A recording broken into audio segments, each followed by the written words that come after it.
So I'm Phoebe Cummings. I'm an artist and I work mainly with raw clay to create sculpture that usually exists only temporarily. So often I'll build the work on site, as I'm doing here. And where possible, I'll also recycle the same clay and then rebuild it in another location. So often thinking a lot about time in the work and how the material changes over time, and often considering kind of elements of nature or botanical forms, and also often connecting to the decorative arts and pattern and design as well. So the piece of work that I've created for Pallant House is called I Hear Myself with My Throat. And I think when the first time I visited the space, I was really struck by the mirroring between the two rooms. And you know, that sense that a whole space had kind of been cut open.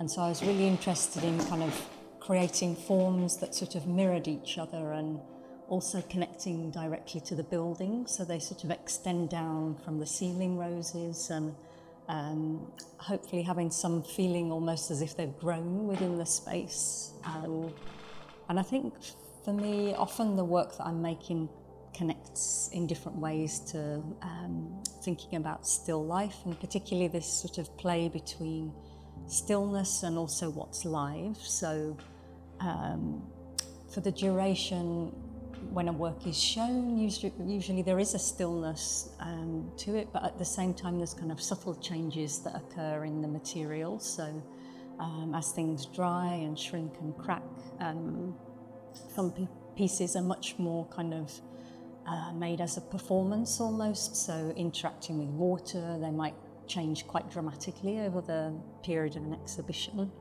And so for me, really the kind of idea with the main sculpture in this room was sort of allowing people to kind of be at the same time still, but with this kind of sense of things always slightly shifting and being live. The material obviously is raw, so as the piece dries, the most dramatic changes kind of occur in the first week or two, when it kind of goes from being soft, dark clay like I'm working with here to something dry and brittle, and the clay begins to fracture. And so over the course of the exhibition, there will be probably small pieces that kind of fall from the work, especially in the room. As people move around the room, there is some movement in the piece as well. But the clay largely will stay intact, and then at the end I'll return to kind of break down the work, and then I'll soak the clay back to kind of be processed and reformed.